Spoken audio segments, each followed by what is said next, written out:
سید کو نہیں دے سکتے آپ، سید کو ہدیہ پیش کرنا بندہ سیکھے۔ کچھ لوگ سمجھتے ہیں سید زکوٰۃ دینے والا ہو تو سید زکوٰۃ دینے والا سید زکوٰۃ لینے والے کو دے گا، یوں نہیں ہے بھائی۔ سید ہو یا غیر سید ہو، زکوٰۃ دینے میں تو برابر ہے، زکوٰۃ لینے میں سید نہیں لے سکتا، غیر سید لے سکتا ہے۔ سید پہ زکوٰۃ نہیں ہے تو سید پہ تحفہ تو ہے نا، سید پہ گفٹ تو ہے۔ سید اگر غریب ہو تو اس کی امداد میں، اس کے تعاون میں تو آپ کو ڈبل فائدہ ہے۔ آپ سرور کائنات صلی اللہ علیہ وسلم کے رشتہ داری کے ساتھ ایک حسن سلوک کر رہے ہیں۔ خدا کی قسم رسول اکرم صلی اللہ علیہ وسلم کی رشتہ داری کو حسن سلوک کا جو مزہ ہے نا، جیسے عبادت میں مزہ ہے۔ اپنے پیغمبر کی قوم،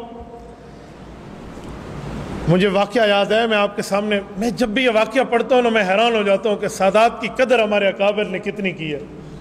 حضرت امام احمد ابن حنبل رحمۃ اللہ علیہ، المتوفی 241 ہجری، امت کے چوتھے بڑے امام ہیں۔ بادشاہ وقت جھوٹا تھا، غلط تھا، اس نے ان کو اپنی غلطی چھپانے کے لیے کوڑوں کی سزا دی۔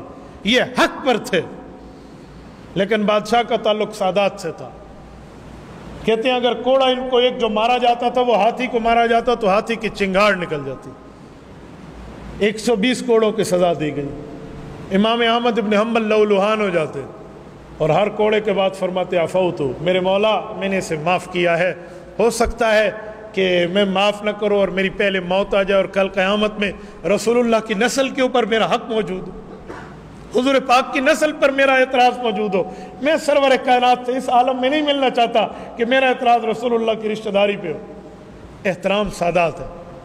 سید ہو، مسلمان ہو، ہماری آنکھوں کا سرما، ہماری آنکھ کا، ہمارے دل کا سرور۔ سید ہو، مسلمان ہو، ہماری سر آنکھوں پر۔ اسلام بھی شرط ہے، سید ہونا بھی شرط ہے، بہت بڑی بات ہے۔ تو ہمیں اس رشتے کو نبھانے کے لیے صرف ان کے دروازے پہ زکوٰۃ لے کر نہیں جانی چاہیے۔ آپ زکوٰۃ کے اور مال کے علاوہ بھی آپ تعاون فرما سکتے ہیں۔